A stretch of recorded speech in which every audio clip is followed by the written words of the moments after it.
IPFS와 파일코인 소식을 전하는 IPFS 뉴스 아나운서 이은주입니다. 최근 한 주간의 업계 소식을 한눈에 확인할 수 있는 IPFS 뉴스, 지금 바로 시작합니다. 최근 국채금리 상승 및 증시 충격 여파로 비교적 큰 폭의 조정을 받았던 비트코인 가격이 꾸준한 매수세에 반등하여 고공행진을 이어가고 있습니다. 한동안 약세를 보였던 암호화폐들이 미국 시장에서 또다시 급등세를 타고 있는데요. 이러한 원인으로는 미 상원이 1조 9천억 달러에 달하는 슈퍼 부양법을 가결함에 따라 가상자산이 대체 투자 수단으로 부각됐다는 분석입니다. 지난 한 주 동안 파일코인은 어떤 흐름세를 보였는지 먼저 코인마켓캡을 통해 알아보겠습니다. 3월 10일 코인마켓캡 기준 파일코인은 전주 대비 3,000원가량 상승한 47,659원의 거래를 이어가고 있습니다. 24시간 거래량은 전날 대비 18.11% 상승하며 6천억 원대를 유지하고 있는 모습입니다. 현재 시장에서 거래되고 있는 물량은 5,700만 개를 기록하면서 전체 물량의 3%대를 넘어섰습니다. 2020년 10월에 출시된 메인넷을 기점으로 처음 6년간 총 7억 개의 코인이 채굴되는데요. 첫 해에는 약 1억 4천만 개의 코인이 채굴되어 유통될 것으로 예상됩니다. 파일코인 시가총액은 전주보다는 소폭 상승하며 2조 7천억 원대를 웃돌고 있습니다. 암호화폐 시총에서는 30위권 밖으로 밀려나며 현재 41위에 머물러 있고 대쉬, 스시수업과 비슷한 거래량 보여주고 있습니다. 지난 7일 최고가와 최저가 살펴보겠습니다. 파일코인은 이번 주 장중 최대 49,232원에 거래되며 5만 원 부근까지 올라갔지만 새로운 신고점은 보여주지 못했습니다. 이번 주 최저가는 전주 대비 13% 상승하며 43,856원으로 기록됐습니다. 이어 파일코인 거래소별 거래 현황 살펴보겠습니다. 지난주 후오비 글로벌에서의 파일코인 물량이 대거 빠지면서 현재 0.08%의 점유율을 보여주고 있습니다. 이에 바이낸스가 7.58%로 점유율 1위를 차지하며 47,698원의 거래를 이어가고 있습니다.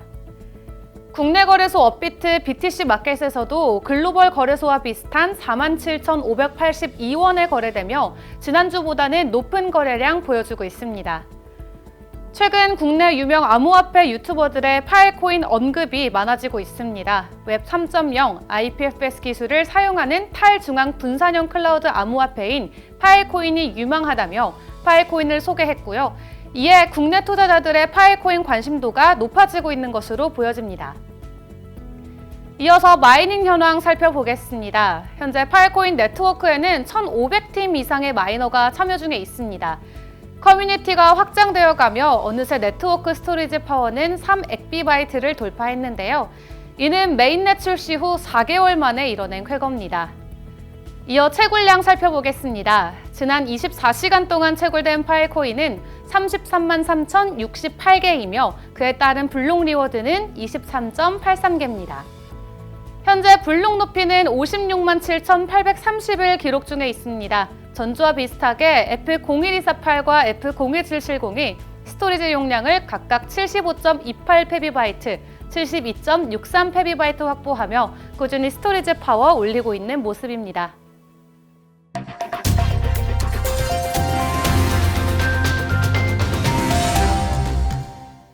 한 주간 IPFS 업계 주요 소식을 전해주는 소식을 부탁해 시간입니다. 첫 번째 소식입니다. 분산형 스토리지 네트워크 파일코인이 지난 4일 공식 트위터를 통해 에폭 550321에서 네트워크 버전 10 업그레이드를 완료했다고 발표했습니다. 이에 따라 윈도우 포스트 메시지 비용이 90% 감소했다는 게 파일코인 측의 설명입니다. 다음 소식입니다. 파일코인이 정기구독 뉴스를 통해서 스페이스 베타 버전 출시 소식을 전했습니다. 스페이스는 분산형 웹이 구축된 오픈소스로 사용자 제어, 암호화된 파일을 저장하고 공유하는 플랫폼입니다. 플랫팀이 개발 중인 스페이스는 IPFS와 파일코인 웹 3.0 프로토콜을 활용해서 앱 자체가 아닌 사용자가 직접 계정 또 스토리지를 독점적으로 제어할 수 있는 플랫폼이라며 앞으로 IPFS를 활용한 다양한 플랫폼과 서비스가 출시될 것을 전했습니다. 마지막 소식입니다. 파이코인 대시보드로 활용되고 있는 필스캔의 업데이트 소식이 전해졌습니다. 24시간 기본 요금 변동, 섹터 비율, 거래 목록에 대한 세부 정보를 포함해서 다양한 UI 개선이 진행되었다고 합니다. 최근 KB금융은행이 블록체인 시장의 넥스트 메가 트렌드로 NFT를 지목했습니다. NFT는 다른 토큰으로 대체될 수 없어서 고유의 소유권 및 진위 증명에 쓰일 수 있는데요. 이 NFT가 다가올 디지털 자산 시대에 금융 분야와 맞물려 새로운 비즈니스 기회를 창출할 수 있을 것이라는 분석입니다. 최근 파이코인의 메인 개발자도 NFT 도입 가능성을 전하면서 NFT에 대한 기대감이 더욱 증폭되고 있는 모습입니다. 다음 주 IPFS 업계에는 또 어떤 소식이 함께할지 기대하며 오늘 준비한 IPFS 뉴스 여기서 마치겠습니다. 곧이어 IPFS와 파이코인 업계 전문가를 모시고 IPFS와 파이코인 생태계의 최근 동향과 개선점에 대해 살펴보도록 하겠습니다.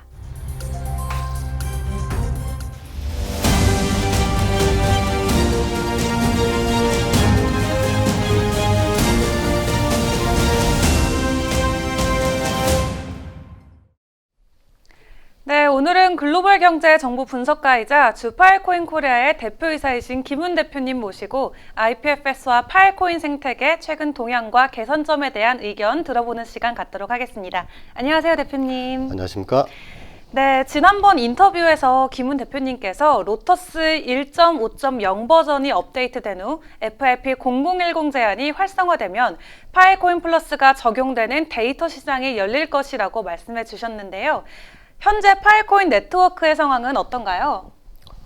지난 한국 시간으로는 지난달 24일 새벽 FIP 0007과 FIP 0010 제안이 포함된 로투스 1.5.0 버전이 의무 업그레이드로 공표되었고 10일 뒤인 4일 오전 블록 높이 55만 321에 도달하면서 네트워크가 온라인 상태가 됐습니다. 여기에 포함된 두 제안에는 과도한 수수료 제한, 유효 데이터 캡처라 저장 등 파일코인 플러스와 관련된 정책이 포함돼 본격적인 데이터 시장에 서막이 열릴 것으로 풀이됩니다. 그렇다면 이 로터스 1.5.0 버전에 포함될 FIP 0010 제안에 대해서 조금 더 상세하게 설명 부탁드리겠습니다. 네. 시공간 증명은 파일코인 네트워크의 합의 메커니즘 중 하나로 저장형 블록체인입니다.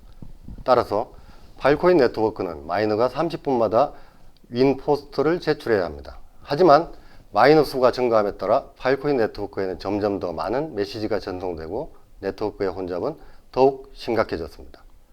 이에 최근 마이너는 네트워크 혼잡으로 인해 30분 이내에 윈 포스트를 제출하지 못해 컴퓨팅 능력을 잃기도 하며 동시에 과도한 수수료가 부과되는 등의 불이익으로 수익을 창출해내지 못하고 있습니다. 현재 업그레이드된 로투스 2.5.0 버전에 포함된 FIP 0010 제안에 따르면 마이너는 필요에 따라 데이터를 캡처하고 저장할 수 있게 됩니다. 이때 파일코인 네트워크는 마이너를 일단 신뢰할 수 있는 정직한 마이너로 간주하게 되고 이후 마이너가 데이터를 체인에 계속 저장하면 파일코인 네트워크는 기존 마이너의 데이터를 확인하는 대신 낙관적으로 수락하게 됩니다. 다시 말해 윈포스트 증명이 가스비 없이도 가능하게 되고 이에 메시지는 크게 줄어들게 되며 병목 현상이 제거되어 전체적인 가스비 요금도 줄어들 전망입니다. 실제 지난 며칠간의 테스트 결과 윈포스트 증명 수수료는 90%가량 줄어들었으며 승인 시간도 1800 에포크 타임, 약 15시간 정도로 단축됐습니다. 그리고 현재 이 도전이 성공하면 파일코인 마이너는 4개의 파일코인을 인센티브 보상받게 됩니다. 네, 현재 파일코인 네트워크에 필요한 제안으로 정말로 보여지고 있는데요. 그렇다면 이 FIP 0010 제안 중에 마이너들이 간과하고 있는 사실이 있을까요? 해당 제안은 감독기관에 의해 부적격 판단되는 데이터가 발생하면 페널티를 받게 되어 컴퓨팅 파워를 잃음과 동시에 기존보다 훨씬 더 큰 벌금을 납부해야 한다는 사실도 명심해야 합니다. 유효 데이터 검증에서 불법 데이터나 저작권 침해 데이터 등 노드의 부정행위가 적발되어 페널티가 적용되면 해당 섹터는 차감됩니다. 심지어 노드 벌금은 보상받은 파일코인의 무려 5.51배로 책정되었습니다. 혜택이 10배인 만큼 페널티도 굉장히 커졌는데요. 그래도 이 IPFS와 파일코인 생태계가 스토리지와 검색, 또 마이닝으로 치중되면서 파일코인 플러스에 대한 이목이 더욱 집중되고 있습니다. 파일코인 플러스에 대해서도 간략하게 정리해 주실 수 있을까요? 파일코인 플러스는 특정 데이터 세트가 무어가는 아닌지, 인센티브에 대해 호환되는지, 그리고 가명 네트워크에서 유용하고 생산적인 방식으로 네트워크를 사용하여 인센티브를 제공하는 경로를 제공하는지 등 다양하게 확인하는 프로그램으로 기술적으로 어려운 문제를 해결하기 위한 실용적인 솔루션이라고 할 수 있습니다. IPFS와 파일코인 네트워크를 지원할 유용한 스토리지의 양을 최대화하기 위한 목적이라고 할 수 있죠. 네, 그렇다면 현재 전 세계에 7개 섹터의 21개 단체와 개인이 공증인으로 활동할 준비를 하고 있다고 하는데요. 최근 진행 상황 및 파일코인 플러스에 참여하는 방법은 어떻게 될까요? 공정인들은 제출받은 데이터 샘플을 통해 누가 얼마나 유용한 컨텐츠를 독자적으로 확보하고 있는지, 또 이 컨텐츠는 얼마나 많은 유저들에게 관심을 받을 수 있는지에 대해 검증하여 기준 파일코인의 인센티브 보상에 10배를 얻을 수 있는 컴퓨팅 파워를 인정해주는 시스템이라 할 수 있죠. 네. 유효 데이터가 파일코인 플러스 규칙에 적용받으려면 데이터 스토리지 업체와 유효 데이터를 유치하려는 기업, 즉 클라이언트는 사전 데이터 저장과 관련된 비즈니스 관계를 맺어야 하고, 곧바로 클라이언트는 자신이 보유한 유효 데이터의 샘플을 전 세계 7개 섹터 총 21개 공정인에게 제출하게 됩니다.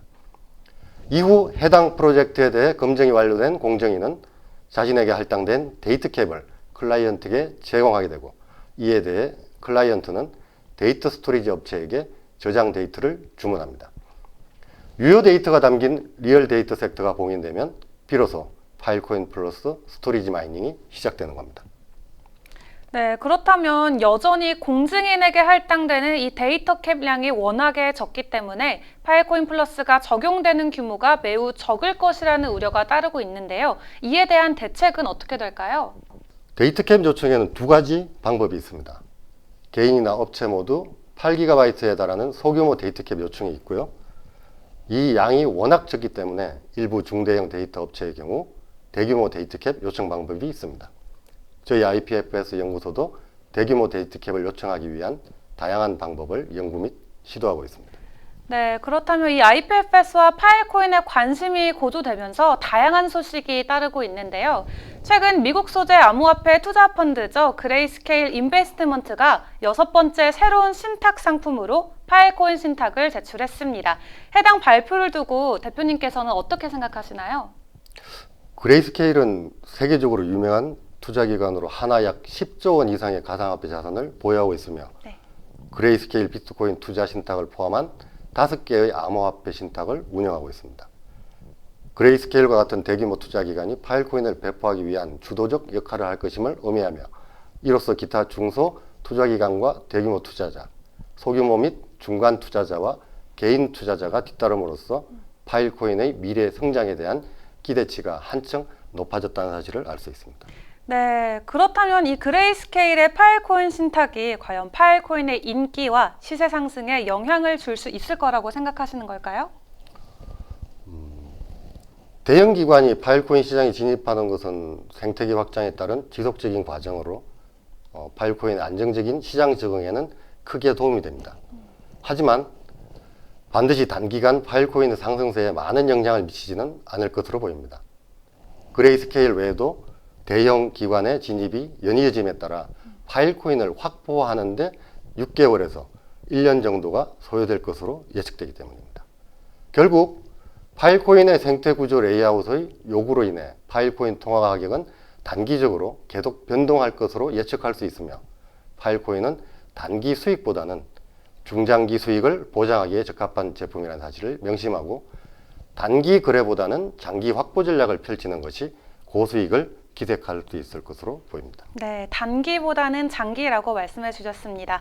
끝으로 현재 파일코인 메인넷은 온라인 상태가 된 지 이제 4개월이 넘어섰잖아요. 초기에 여러 가지 다양한 문제가 발견됐었지만 공식적으로는 신속하게 대처하고 해결해 나가고 있는 것처럼 보이는데요. 그렇다면 이 투자자들이 명심해야 될 사항에는 어떤 것들이 있을까요? 투자자는 반드시 메인넷이 여전히 지속적인 조정과 최적화가 필요하다는 사실을 이해해야 합니다. IPFS와 파일코인은 매우 크고 복잡한 글로벌 프로토콜 프로젝트로서 사물 발전의 법칙과 일치합니다. 실제 개선 제한 사항이 포함된 로투스 1.5.0 네트워크가 온라인 상태가 되어 수수료가 대폭 절감되었다고 하지만 또다시 3이나 4나노필 이상으로 올라가는 날에는 블록체인상의 메시지 전달이 늦어지거나 도달하지 못하는 상황이 발생할 가능성도 있습니다. 또한 체인에 남기던 첫 도로가 제대로 방향을 잡지 못할 경우 더 힘든 고난의 길을 가야 하는 경우도 생깁니다. 잘못 간 길을 바로잡으려면 더 많은 시간과 체력이 소모되는 현상인데요. 그래서 현재 중대형 마이너들은 최대한 안정적인 상황에서 체인을 바로잡아가면서 조심스럽게 컴퓨팅 파워를 올리고 있습니다. 물론 기술력에 자신이 없는 일부 팀은 아예 기존과 같은 빈깡통 실링으로 컴퓨팅 파워를 유지하는 데 전력하고 있기도 하고요. 한마디로 잠시도 긴장을 늦출 수 없는 날들이 연속되고 있다고 표현할 수 있습니다. 아무리 좋은 프로젝트라도 마지막 웃을 수 있는 사람은 극소수뿐이라는 점을 명심하여 파일코인 확보에 주력하면 행복한 미래를 보장받을 수 있을 것으로 보입니다. 네, 김훈 대표님 모시고 우리 IPFS와 파일코인 생태계 최근 동향과 개선점에 대한 다양한 의견 들어봤습니다. 오늘 인터뷰는 여기서 마치고요. 다음 인터뷰에서는 데이터당 요청 가능한 공증인수 등에 대한 데이터캡 분석 결과를 가지고 함께 찾아뵙겠습니다. 시청해주셔서 고맙습니다.